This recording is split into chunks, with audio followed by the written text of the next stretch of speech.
सुप्रभात मान्यवर। आपके बहुत सारे प्रश्नों के उत्तर के साथ में आज हम एक और नया वीडियो लेके हाजिर हैं।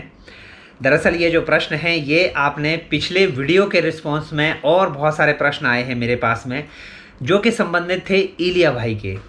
नए लोगों की जानकारी के लिए बता दूं, इलिया भाई एक रूसी नागरिक हैं, लेकिन वो बेहद शुद्ध हिंदी बोलते हैं।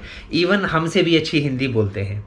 तो बहुत सारे लोगों का ये कंसर्न था कि एक रूसी नागरिक इतनी अच्छी हिंदी बोल कैसे लेता है। तो उसके बारे में जानना चाहते थे, तो मैंने इलिया भाई से इस बारे में बात की कि लोग आपके बारे में जानना चाहते हैं और वो तैयार हैं अब हमारे कुछ सवालों के जवाब देने के लिए। तो आइए आपके जो प्रश्न हैं अब सीधे उनसे ही पूछते हैं। इलिया भाई, स्वागत है आपका एक बार फिर से एक नए एपिसोड में। तो चलिए, कुछ प्रश्न हैं भारतीयों की तरफ से। आज के जो प्रश्न हैं ये आपसे संबंधित हैं। ठीक है, चलेगा। तो चलिए, सबसे पहले जो लोग हैं वो हैरान थे आपको सुन के, खास करके जिन्होंने आपको पिछली बार पहली बार सुना था कि एक रूसी नागरिक हिंदी कैसे बोल लेते हैं। तो इससे संबंधित ये प्रश्न है। जो प्रश्न ज्यादातर पूछा गया कि आप इतनी अच्छी हिंदी कैसे बोल लेते हैं। तो जवाब मैं क्या दूं? हिंद ने मुझे चुन लिया, मैंने तुझे चुन। ये है, मैं नहीं कह सकता हूँ कि ये मेरी मर्जी थी। शायद ये परमात्मा की इच्छा थी। देखो, यहाँ क्या होता है, मुझे लगता है कि रूस की परिस्थितियों में किसी भी अन्य भाषा सीखना मुमकिन नहीं है। एक बात है, कहीं भी जितने चाहो हिंदी, अंग्रेजी, फ्रांसीसी पढ़ते रहो, तुम्हें इसे प्रयोग में लाने की कोई संभावना नहीं है जी। मगर मैंने दिमाग लगाकर इसे जीवन में लाने का प्रयत्न किया था। मैं नहीं कहता हूं कि ये बहुत आसान था, मगर मेरी मर्जी इतनी बड़ी थी कि मैं एक दिन बड़े होकर हिंदी शिक्षक बनूंगा। न सिर्फ हिंदी शिक्षक बनूंगा, अपितु भारत जाके हिंदी पढ़ाऊंगा। अरे वाह, क्या बात इसलिए है। नहीं बताता हूं, मैं बिल्कुल शुरू में ही जानता था कि हिंदी वो तो क्या है, हर कहीं नहीं बोली जाती है। मैं हैरान रह गया बचपन में, ये कैसे हो सकता है, कैसे मुमकिन है। मैंने दिमाग लगाया और छानबीन की है, अध्ययन किया है कि हिंदी किसकी भाषा है और वो संपूर्ण भारत की भाषा किन किन कारणों से नहीं बन पा रही है। फिर भी यहाँ क्या है, यहाँ ना कोई देश था शुरू में, न किताबें थी, तो गाने थी, फिल्में मुझे मिलने लगी। और मेरी प्रथम भारत यात्रा के पश्चात मुझे दो दो किताबें मिल चुकी, कोश मिला। तो इन छोटे छोटे मार्गदर्शकों के जरिए मैं हिंदी की दुनिया में डूबने लगा। तो कितनी मुश्किल थी आपके लिए हिंदी सीखना। बताता हूँ, जो मेरे शिष्य हैं उनके लिए हिंदी बहुत मुश्किल है भाषा है। मेरे लिए हिंदी इतनी सरल थी, इतनी आसान थी कि मैं ये पता है अपने शब्दों में व्यक्त नहीं कर पाता हूँ। हाँ, कठिनाई थी, अभी भी रही है कुछ कुछ, फिर भी ऐसा कुछ है जो मेरे लिए अभी भी क्या है, एक पहेली लगती है। यही है हिंदी वाक्य संरचना। क्या बात है, जबरदस्त। तो चलिए अगले एक प्रश्न की तरफ चलते हैं। इसमें बहुत सारे लोगों ने ये पूछा है कि भारत से आपको इतना प्रेम है, हिंदी से आपको इतना प्रेम है, हम्म अगर आपको भारत में रहने का मौका मिले तो क्या आप भारत में रहना पसंद करना करेंगे? अगर करेंगे तो किस राज्य में या कहाँ पे आप रहना पसंद करेंगे? वास्तव में कहूँ तो मैं भारत में अभी भी रहना चाहता हूँ। लेकिन मेरे जैविक परिस्थितियां कुछ भिन्न है।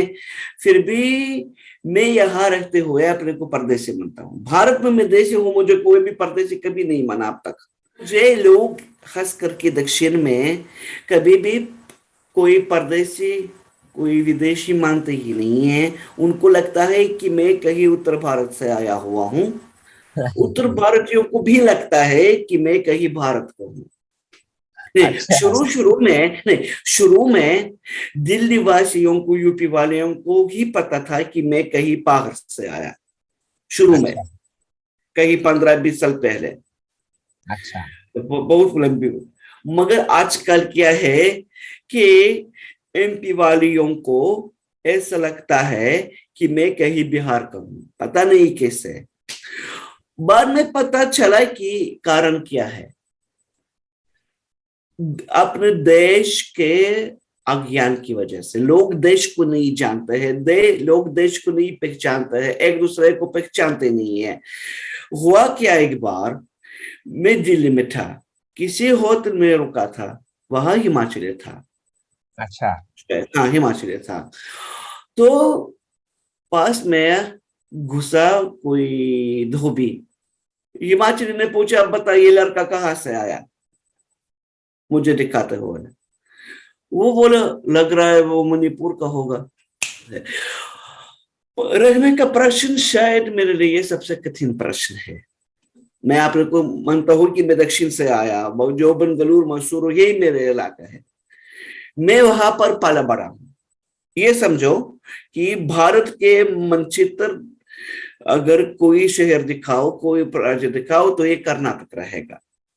मेरे जो पसंदीदा राज्य है बताता हूँ, ये तो आप जानते हैं, एचपी है। मुझे बेहद अच्छा लगता है। मुझे उत्तर पूर्व के राज्य अच्छे लगते हैं और दक्षिण के राज्य अच्छे लगते हैं।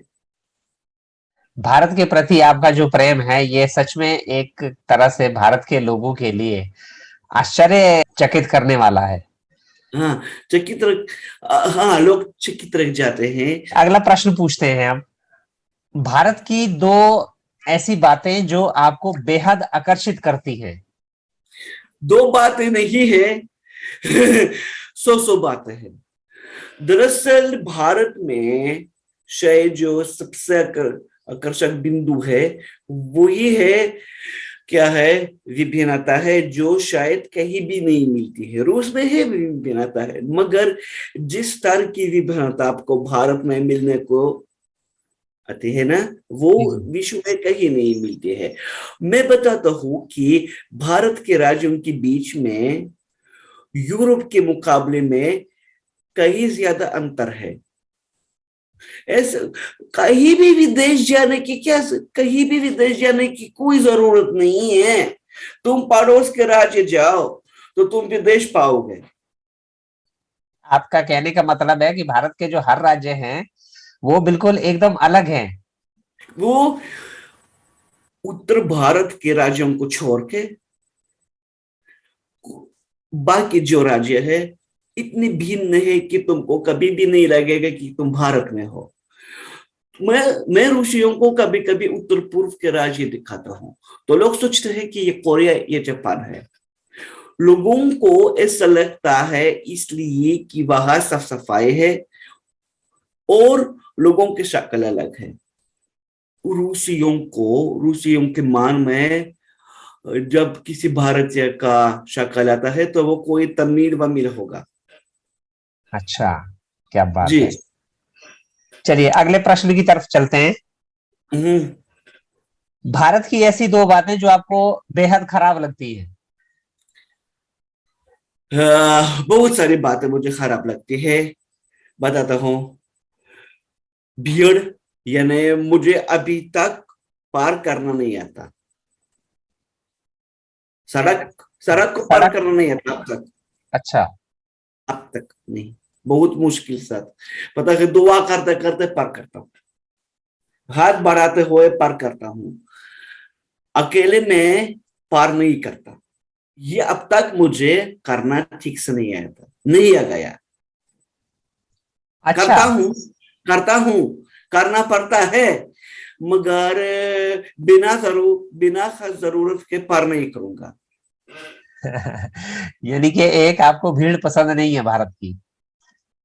ना, ये मुझे पसंद नहीं है। दूसरी बात मुझे ये पसंद नहीं कि लोग बिना वजह के दूसरे के मामलों में नाक घुसाते हैं। दूसरे के मामलों में बिना वजह लोग नाक घुसाते हैं। जी। और अच्छा। दूसरी बात जो मुझे सबसे गंदी लगती है, ये शायद भारत की बहुत बड़ी त्रस्तियों का झाड़ है। ये है अरेंज मैरिज। Arranged marriage. जी, ये बात है। ये अच्छा तो क्या? समझो, मैं लड़कियों की बात नहीं कहता हूँ, कैदी लड़कों की बात कहता हूँ। ये लड़कों के लिए एक कैद बन जाता है। मैं नहीं हाँ। बोलता हूँ कि अच्छी शादी नहीं है, मगर मुझे बहुत सारे ऐसे छोकरे मिले हैं, मेरे दोस्तों में ऐसे है जो अपने को कैदी महसूस करते हैं और बेड़ियां तोड़ के भागना चाहते हैं, सिर्फ इसलिए कि ये लोग मनपसंद की स्त्री के साथ अपनी जिंदगी नहीं बिता सकते। एक और बात है जो मुझे भारत में ठीक नहीं लगता है, ये गंदगी नहीं है, यही है जो शोर होता रहता है, जो शोर होता रहता है। उत्तर पूर्व में मेरा एक बंदा है, वो बताता है कि वहां ऐसा तुमको कहीं नहीं मिलेगा, वहां शांति ही शांति है। एचपी में भी शांति ही शांति रहती है। जी, हिमाचल बहुत शांत है। ये बहुत शांत है। मैंने देखा है कि भारत के जितने छोटे राज्य है, ये सब स्वर्ग की तरह है। स्वर्ग की तरह है। मगर स्वर्ग की तरह है, मगर और वहां की जो सामाजिक व्यवस्था है, सामाजिक व्यवस्था है वो भी भिन्न है। वहां लोगों के बीच में एकजुटता है ना, जी जी। लोग इकट्ठे रखते हैं। रूस की ऐसी दो बातें जो आपको पसंद नहीं है। रूस की ये बात जो मुझे बिल्कुल पसंद नहीं है कि यहाँ आजादी नहीं है, लोग स्वतंत्र नहीं है। अच्छा। जी, यहाँ आजादी नहीं है किसी स्तर पर। किस तरह से, थोड़ा सा एक्सप्लेन करेंगे आप? पहले तो रूस लोकतंत्र क्या है न कभी जानता था, अभी भी नहीं जानता, और लोकतंत्र रूस की हथेली में नहीं लिखा है। एक इसके बात है। अलावा? इसके अलावा आप सुना होगा कि हम पहले कभी सोवियत संघ में रहते थे ना, जी। तो सोवियत क्या है, सोवियत का मतलब क्या है, सलाह मशवरा। तो अच्छा, ये, सोवियत का मतलब है सलाह मशवरा। जी, मतलब ये सभा, शूरा। जी जी। तो मतलब ये है कि ये लोग बिना पूछे, दूसरों बिना इजाजत मांगे दूसरों को अनावश्यक सलाह देते हैं। अच्छा। उदाहरण के लिए लोग मुझसे बार बार पूछते हैं कि तुम किसी भी संस्थान जाके हिंदी क्यों नहीं पढ़ाते। बिना वजह के मुझे बताता है कि मुझे किस तरीके से जीना चाहिए, जिस तरीके से मुझे काम करना चाहिए, मुझे कौन सा फ्लैट खरीदना चाहिए था, मुझे, यानी लोग इजाजत बिना मांगे, भारत की तरह, भारत में भी है ऐसा, भारत में भी ऐसा है। अगले प्रश्न की तरफ चलते हैं। हाँ, रूस की ऐसी दो बातें जो आपको बेहद पसंद है। यहाँ जो लोगों के, जो दोस्तों के बीच में दोस्ती है, वो मुझे बेहद अच्छी लगती है। अच्छा। रूस में कुछ कुछ भारतीय लिखते हैं, बताते हैं कि यहाँ रिश्ता नहीं है, कि आप पड़ोसियों से दोस्ती नहीं करते। छोटे छोटे शहरों में, जो छोटा कस्बा है, वहां के लोग एक बहुत बड़ा परिवार के समान रहता है, लोग रखते हैं, एक बहुत बड़ा परिवार के समान रखते हैं ना। जी जी। यहाँ भी है, हमारे जो अड़ोस पड़ोस के लोग हैं, हम उनको नहीं जानते, लेकिन जो पास में माँ की सहेली रहती है, जो गेन है, आप सभी को देखे होंगे ना, जब जी जी जी माँ का जी जी। हालत गंभीर हो गया, यहाँ कितने लोग इकट्ठे हो गए, आपको देखा है कि रोज रोज कोई नहीं, कोई ना कोई आता है। ये जो माँ की जो छोकरियां है, सहेलियां है, ये 50-55 साल से साथ रहती है। क्या बात है।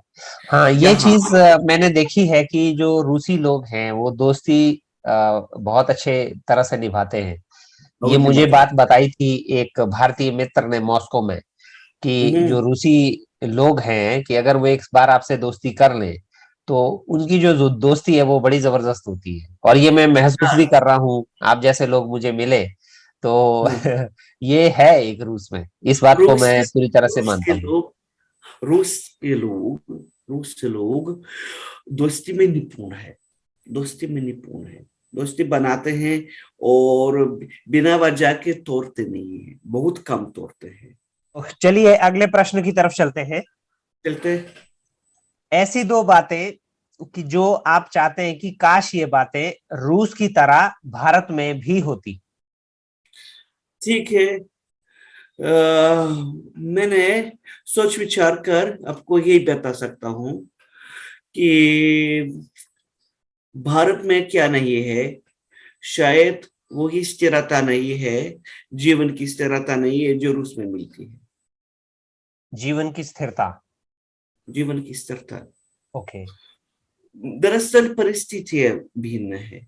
यहाँ रूस में लोग भविष्य के बारे में कम सोचते हैं या बिल्कुल नहीं सोचते हैं। अच्छा। जी। और इसके क्योंकि अलावा यहाँ जो क्या होते हैं, जीवन में इतना परिवर्तन है।